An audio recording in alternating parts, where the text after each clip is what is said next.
This is Glenn Hauser with World of Radio, 2234.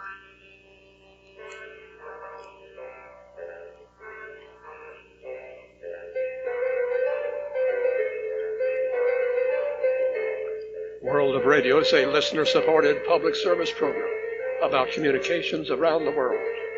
Above all, the dynamic medium of international shortwave between the AM and FM bands. On this edition, recorded March 14th, Canada, Cuba, France, Germany, Indonesia, Korea, South and North, Mali, Netherlands, New Zealand, North America, Oklahoma, Saudi Arabia, Tibet, Turkey, USA, Vanuatu, and the propagation outlook. Standard disclaimer, no A's or B's this time, but starting right off with C for Canada. From John Perkins' Canadian Radio News column in IRCA DX Monitor. The weekly hour of Francophone music, heard at 7:22 UT Thursday, March 7th, serves as a reminder that anything French on 690 does not have to be CBKF1 in Saskatchewan. This was actually on CBU 690 Vancouver. The same is true for other CBC Radio 1 stations, adjusting for local time zones. This has been a long-time tradition on CBC. In the 1970s, it was Musique de Chez Nous, which aired with bilingual announcing on both the English and French AM networks each week, as well as many CBC affiliates.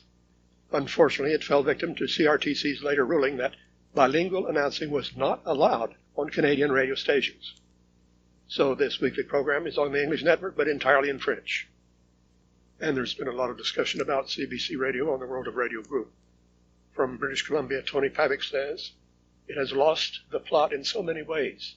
Even when I lived in the States, I listened to Radio 1 quite a bit, over the air and online. These days, between cookie-cutter drive-time shows, comedy shows that aren't funny, and pop culture shows like the horrid podcast playlist that speak to a narrow audience, they sound like a bunch of amateurs. Gone are the days of Peter Gzowski, Richardson's Roundup, Mystery Project, and Vinyl Cafe, which spoke to a much broader audience. All I can listen to these days are As It Happens, Quirks and Quarks, Cross-Country Checkup, and Under the Influence. Canada needs CBC Radio, but not as what it is today." And Tony Pavick goes on to complain about what else he can hear on the radio. "We have an abomination called Jack FM playing what we want." This is true. Jack FM really does play what they want, they being those corporate branding numpties, and not some rebellious spirit who digs back into the oldies and plays stuff the audience does not hear played anymore. And don't get me started on Bell's ridiculous, funny stations, all stand-up comedy all the time, all totally unfunny. Only good thing about them was catching the shortwave relay on 6030 CKMX on CFVP Calgary. Now all finally silent. Doug Murray, also in southern BC, agrees. "From where I live, I can access both CBC Vancouver and NPR from Seattle, KUOW. I much prefer NPR, except for some local morning news content from CBC. It is sad what's happened to the CBC." Andy Lehrer, somewhere in Canada, says, "I noticed that despite previously being reported as having left the airwaves around 2017, CKZN in Newfoundland actually had its license renewed by the CRTC in 2022. But I've not been able to find any listener reports or mentions anywhere confirming they're still on the air, and wonders if I am aware of it. I reply they are certainly not on the air anymore. I would have noticed if there had been any reports, and it would not make sense to be on 6160 now that there's a 24-hour station in Maine on the same frequency." And he replies, "It's somewhat odd. CRTC would not usually renew the license of a station that's gone dark. Though since it was a mass renewal of dozens of CBC licenses, it may have been just a clerical error. I'll ask Canadian shortwave groups if anyone's heard CKZN." And then Andy says everyone agrees the station is off the air. One believes the transmitter is still there, but it's not confirmed. By the way, it was from St. John's, but aimed at Goose Bay. As for the CRTC, while they are not very indulgent of dark AM and FM stations keeping their license, the feeling is that they aren't concerned about shortwave and would have just rubber-stamped the renewal. Whether CBC renewed it out of inertia or because they haven't made a final decision to delete the relay is unknown. Something's always wrong at Radio Cuba or RHC. If you hear Spanish on 5025 when it's really on the air, you may well assume it's Radio Rebelde. However, there have been several reports that actually carrying Radio Havana, Cuba programming in Spanish. Tony Pamick in BC was listening from 0445 to 07 UT on 7 March. And there's a Cuban jazz program until 05, and a news and info program after that, and IDs on the hour as Radio Havana, Cuba, until 0700. He says, just another day of shortwave guacamole from Cuba. A few hours later, the same date, March 7th, upon Asilomar State Beach, California, Ron Howard says, on 5025 at 1121 UT, he was hearing English from Radio Havana, Cuba, but it cut off at 1124. And again on March 10th, Ron says 5025 had RHC in English at 10:05 with news, followed by a jazz program at 10:25. And then UT Monday, March 11th at 0649 on 5025, I was hearing Radio Havana, Cuba's DX program in Spanish and Contacto wrapping up. It must have started about 0635 as a further repeat of earlier airings on Sunday into UT Monday. One reason for this may be that so many RHC shortwave transmitters are dead or nearly dead, so they're having to take over the rebellion one at least part of the time on 5025. From Victoria, Australia, Gavin Waters says, VORW, reportedly via Issoudun, France, weekly on Mondays at 19 UT with a variety program of comment, news, and music requests.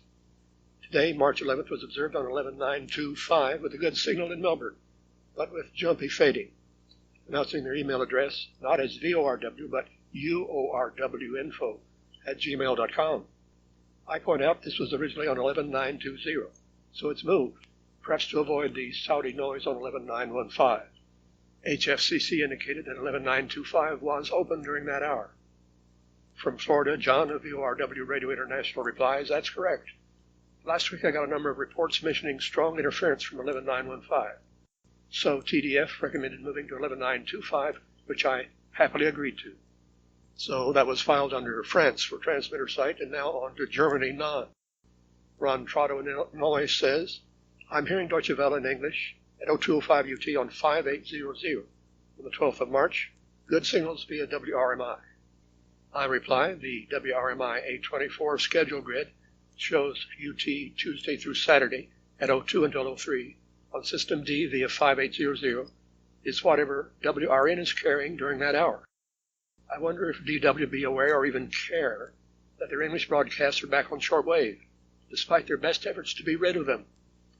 The transmitter schedule at the top of the grid, however, shows at the same hour occupied by RAI Argentina, another self-contradiction. Last week, Ron Howard in California was hoping that RRI Nabiri, Indonesia, would reactivate in time for Ramadan, and indeed they did. 7289.93, heard March 8th back on the air. The time span varies widely, but on that date he was hearing it from 0832 until cut off suddenly at 0929, including Islamic prayers. But it was gone again on March 9th and back on March 10th, roughly before and after 09 UT. On March 11th, there was well above average reception, he says. After 09 UT, no longer playing easy listening songs, since it's Ramadan, changing to Middle Eastern or Islamic influenced music and singing. Also on March 12th from 0810 past 0919. Interference from China by 0931. Then on March 14th, it was back to poor to very poor reception, he says. He only listened from 0815 to 0845 on 7289.93 RRI Nabiri Program 1. Ron Howard also heard the Voice of Indonesia, Channel 1 in English, via Palangkaraya 3325, March 13th with an unusually good audio level, from 1312 until 1400. Mike Cooper forwards a story from Radio Free Asia, March 11th. Now you can subscribe to a North Korean state TV streaming service. Typically includes propaganda about leaders and bad news about other countries. It's called Shiwani TV, Shiwani, originating where else? From Poland. You may subscribe to TV and radio or radio alone. Greg Hardison inquires, are they carrying Trump campaign ads? Ron Howard in California reports a new frequency for Echo of Hope from South to North Korea, abbreviated VOH, 7708 kilohertz. First reported by someone named Fox on HF Underground. Then Ron heard it himself, March 11th at 0936 in parallel to their numerous other frequencies, 7720. 6350, 6250, 5995, 4885, 3985. However, at 9:43, the new 7708 was already silent. So maybe it's just testing. Tony Pavick in BC tried all the older frequencies at 1215 to 1230 UT and found many of them with jamming, but 6350 was strongest with no sign of jamming. ORTM Mali is normally well heard from 06 UT on 5995. However, March 10th at 0718, I was hearing instead a blob of noise, not sounding like DRM, covering 5990 to 6000. Then on March 11th at 0646, there was no signal at all from ORTM, no noise either. Already on March 8th at 0615, Ron Howard was not hearing Mali, but that noise, at first thinking it might be North Korean jamming against Echo of Hope, but that's really too early for it to propagate. I was hearing the noise blob again on 5995, March 13th at 0651, and no program audio. However, Zakliangas in Greece was also hearing some string music under the noise and provided a recording. They both went off at the same time at 0759, so I still think the noise was originating from the Bamako transmitter. Now we also need to check the daytime frequency of ORTM Mali, 9635 after 0800. Lots of news about low-power shortwave stations in the Netherlands, such as Radio Delta International. Their website says they're on 6110 and 12030. They apparently update every weekend what they're going to be doing. Week 10 of the year has just passed, but looking ahead, they say they will be off the air on weeks 14, 15, and 16, if you can figure out when that will be. They are also on YouTube with 500 subscribers. Apparently they have quite an audience in Finland. Kari Kallio recorded this greeting at 0554 UT, March 10th on 6110. So good morning, Kari from Finland. Also the best wishes to you. And in Finland, we're listening to the Finnish requests are coming up here on Radio Delta.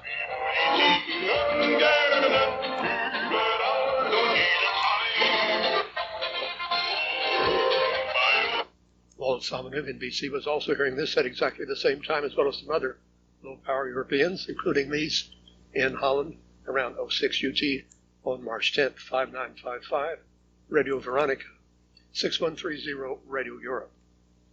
And also Manuel Mendez in Spain that Sunday morning, March 10th, around 06 UT, stations on 6110 and 5955, as well as Radio Casanova on 6020 after 0641 with an ID.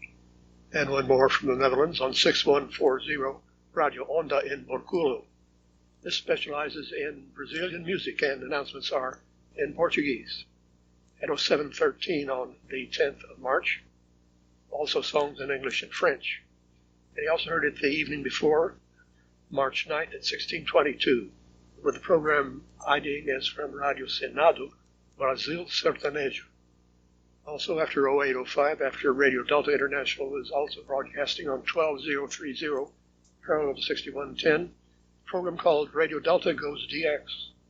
Mike Terry forwards a story from News Talk ZB in New Zealand, March 8th, that Radio Hauraki co-founder and legendary commercial radio pioneer David Gapes, G-A-P-E-S, has died. One of Radio Hauraki's four founders, broadcasting from the famous ship the Thierry on 21 November 1966. And if you wish to search out more, the station is spelled Hauraki. The North American Antichrist Pirate Station YHWH is reported by Tony Pavick in BC, March 11th at 1740 on 15410. Walt Samanov says he cut off at 1815 without the usual theme song, Days of Hard Life. Rick Barton in Arizona says, I've noticed if he's not heard for a few days in the evening on 7475, it's because he has been doing daylight broadcasts. I've heard him on 11840 as well as 15410 in the daytime, among others. Via medium, high, very high, ultra high, and super high frequencies, World of Radio 2234, a non-commercial service, as is our website, worldofradio.com, for which voluntary financial support is appreciated. By money order or check on a U.S. bank to Glenn Hauser, P.O. Box 1684, ENID OK 73702. or not necessarily in U.S. funds, via PayPal to WORADIO@yahoo.com. A bit of Oklahoma broadcasting news. March 13th at 22:14 UT, I was getting no signal from 1120 KETU, Catoosa, near Tulsa, Oklahoma. It had been, in Spanish, 10 kilowatts a day, 7 kilowatts critical hours. And a bit later I was getting signals, traces of signals from KMOX, which it protects, or used to. Since first reported March 6th, we continue to hear that horrible buzz from the Riyadh, Saudi Arabia transmitter on 11915, presumably attempting to broadcast Republic of Yemen radio as it used to do on 11820 or 11860. Here are the times I've logged it in the past week. March 7th at 22:23, March 8th at 21:56, past 23:09, March 11th at 14:40, and March 13th at 15:12. March 10th at 01:05, I had a just barely modulated station on the offset frequency 11734.80. First guess, North Korea, but that's not scheduled until 0300. IB shows that Akashvani, All India Radio in Tibetan, with Chi-Com jamming. The bad modulation and the inaccuracy favor India, however. There was only one signal. So maybe the jammers correctly figured that was not necessary. 11735 is indeed the current scheduled frequency for All India Radio in Tibetan from Delhi, says BU2JOS. Something's always erroneous at Emirler, the transmitter site, or Rai in Ankara, the studio site for Voice of Turkey, English at 23 UT to North America, supposed to be on 5960. Here's what I found during the past week. On March 8th, it was missing, nor was it on the possible alternate frequency overrunning 9610. Revived mailbag program called Letterbox continues to air on Sundays. On March 10th, it started at 23:25. The time varies a lot. The sign-off comes around 23:52. We never know whether they'll be playing the one mentioning the 1330 broadcast only, or giving a full English schedule, except all the times are wrong and local instead of UTC. On March 11th, it was again missing from both frequencies. On March 12th, the sign-on announcement at 2300 also pretended it was the 1330 UTC broadcast. And then into the news, or I should say olds, since it cannot be any newer than 9.5 hours before. March 11th at 1939 UT, I ran across a surprise strong signal in Spanish on 17680. Not listed anywhere. What could it be? Quickly ruled out Havana and Spain. VOA deleted shortwave Spanish years ago, and not parallel to Radio Marti on 13820, 11930, or 11860. Yet at 1947 it did ID as Martin Noticias, AM 1180 y Onda Corta. They never mention their exact shortwave frequencies. So it is from Grimesland, also known as Greenville, North Carolina. It's soon apparent that all this programming in Spanish is about Ukraine and the Russian war. I was ready for it earlier on March 12th. It was already on the air by 1744, and it started at 1700. It puts a very good signal into Europe, as if it's aimed that way. Although mostly in Spanish, I did hear a satirical folk song in Ukrainian or Russian with Putin in the lyrics. They also include editorials from VOA in Spanish reflecting the views of the U.S. government at odd times. Again, mostly, if not all, about Ukraine and the war over there. They carry a program called Abriendo Espacios, which is for women, but again, it's about Ukraine. Then I found out from Grimesland that it's a new service to reach Cubans fighting for Russia in Ukraine. Are they volunteers or are they convicts? As if they had time or inclination to listen to Radio Marti. It's aimed northeast, 250 kilowatts. They interviewed some Ukrainian authorities who do speak Spanish, and also refer to this being a podcast, which might explain why it's not parallel to regular Radio Marti programming aimed at Cuba. And there are no breaks necessarily at the top of the hour, as you would expect on a live broadcast. I would not be surprised if there's considerable repetition from hour to hour or day to day. At 2043, they played the stirring Ukrainian national anthem, of course, not in Spanish. The sign-off came at 2100 as VOA with the Yankee Doodle Dandy. It was a sign-on recording played twice by mistake, and then they played the sign-off. I then found out that another broadcast of this had been scheduled at 13 to 17 UT on 17865. But monitoring on March 13th and 14th, it was not yet on the air, just starting at 17, or a bit before on 17680. They're having a rough time getting it together. On March 13th, the opening at 1700 was in some unknown language, not Spanish or Ukrainian. It must have been the wrong program input. Then at 1701, they switched to Martin Noticias. Richard Langley provides some info about why this may be happening. On 16 February, there was an article in the Wall Street Journal, How Russia Recruits Soldiers from Cuba to Fight in Ukraine. Eager to escape communist islands' poverty, Cubans are joining Russian army. In that article, we find this. Ambassador Ruslan Spirin, Ukraine's special representative to Latin America and the Caribbean, said the government believes that about 400 Cubans are fighting in the country. We take it seriously. Others think the numbers go higher. Marian Zablotsky, member of the Ukrainian parliament, who has studied the issue, estimates between 1,500 and 3,000 Cubans have enlisted as the island's state-controlled economy crumbles. The whole Wall Street Journal article is quite interesting, but is behind a paywall unless you have a subscription or access in a library. Then on March 14th, I was monitoring again. At 1700, it was still dead air on 17680, but at 1701, there was a VOA Washington, D.C. sign-on with Yankee Doodle Dandy, and played again at 1702. And then, at 1703, the VOA Washington, D.C. sign-off with pauses. At 1704, a different sign-off with contact info about programming. Then a VOA ID. At 1705, a disclaimer that no programming was available, so music would be played. And then a disclaimer blaming on propagation conditions. And then propagation is okay, so resuming programming. At 1706, they regret there is no programming. At 1707, the recording said the VOA is beginning a relay of AFRTS, which is not done for many years. And then they played the VOA finishing AFRTS, more dead air.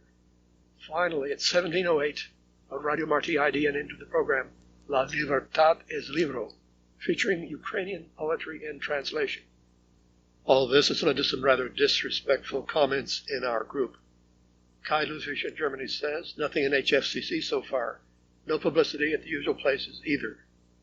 Is this Marti or VOA? Perhaps some kind of cooperation, but is it to play out from Miami or Washington? And why not from either Biblis or Lampertheim in Germany, which would provide significantly better reception? They keep churning out $5.7 megadollars each year for these, meanwhile, badly underused facilities. What kind of strategy is this? Or is there any beyond, we always did it this way? So, no one in Russia and Ukraine will listen to shortwave anymore, but mercenaries from Cuba will, to a substandard signal, delivered over almost 9 megameters. It made my day. Bill Telford says, it wasn't all that far back that Marti was broadcasting DRM to Cuba. They are never given an Oinker award, but have been a worthy candidate for years, an operation in search of a mission. Personally, I think the most plausible explanation for their existence is a place to hide part of the black budget. Just a theory, but a good one, methinks, says Bill Telford. And Tony Pavick in BC says, I have a slightly noisy but fairly understandable signal. Discussion with a university professor about writing a diary about Ukraine to tell the world about what is happening. This is a really fascinating undertaking. While some may question its effectiveness, the thought of targeting deployed Cuban troops with Radio Marti is in some form where it won't be jammed, as at home, is intriguing. In a sense, this is a bit like Radio Atlántico del Sur and Argentina's Liberty. And one more comment, anonymously. It's a joke. WRMI has now put up a new schedule grid already labeled A24. If you have the old one bookmarked for B23, you may still reach it, because the new A24 one has a different URL as a Google spreadsheet. You need to reach it via their programming page at www.wrmi.net. There's a link to click at the top of that page. From Dr. Hans-Jörg Wiener's DX Digest via BCDX, this info about a program on WRMI, but it started on WBCQ and channel 292. It's the Henry Norman Show, actually produced by someone named Nuri Streichert. As the pseudonym implies, it's actually in English. It's now scheduled on the third Saturday of each month on WRMI at 22:30 to 23 UT on 9955. On March 16th, the format is country music, and it alternates from month to month with oldies and more, as on 20 April. Message from Uncle Bill Tilford about his melting pot. Dear radio friends, our last broadcast on WBCQ The Planet 7490 on shortwave will be Sunday, March 17th, 6 to 7 p.m. Eastern, 22 to 23 UT. The program will also stream on WBCQ.com, live only, not on demand. This will touch on St. Patrick's Day, daylight saving time, spring training in U.S. baseball, and some goodies from around the world. In April, the show will be migrating to Europe. More details in the coming weeks. Not an easy decision.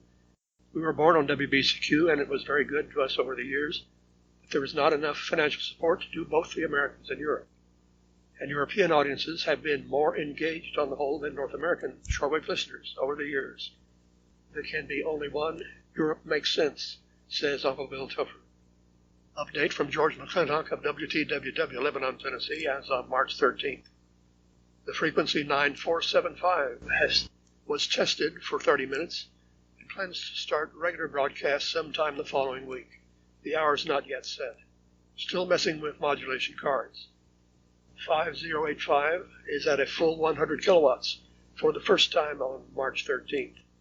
And the sagging transmission line has been raised, so now it's safely out of reach. Odyssey has requested cancellation of the licenses for 720 KDWN Las Vegas, Nevada, and 1140 KXST North Las Vegas after failing to resume operations by the deadline of March 1st. Much more about this at radioinsight.com. Some comments in our World of Radio group inspired by the demise of WFME 1560 New York. John Figliozzi says, to me, commercial media for the most part has become a waste. Today it's oriented toward delivering the cheapest possible product for the highest possible financial gain. TV and radio should be more than just a toaster with pictures or sound. But the FCC acting more like a cheerleader for stock prices and a subsidiary of the NAB than a communications agency looking out for the public interest has helped bring us to where we are. I find public service media here and abroad far more worthy of my time, says John Figliozzi. John Boyle said, WJR, the great voice of the Great Lakes, is now Detroit's 50,000-watt voice of right-wing hate talk. How far they have fallen, what a waste. Greg Hardison says, up the dial and off the top of my head, the same right-wing plague has infected WLW, WOR, WSB, WABC, WBAP, WHAS, WLS, KDKA, WBAL, WTAM, WBT, WLAC, KOKC, KXEL, and I'm sure there are others. Most were once great full-service voices of their respective regions. Now they merely spew the same bodily waste over and over. Radio Vanuatu continues active on 7260. Ron Howard has been enjoying hearing them almost every night, between 06 and 08 UT more or less, except they were missing on March 10th. Mr. Simpson was on March 8th, 9th, and 12th.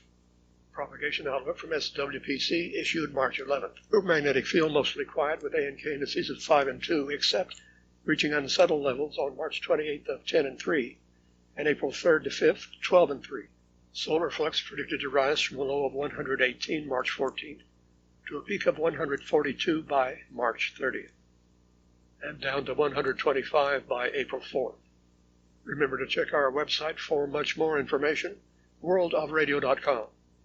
With many thanks to all our contributors and stations, inviting you to hear me again next week with a standard disclaimer. Glenn Hauser concluding World of Radio 2234.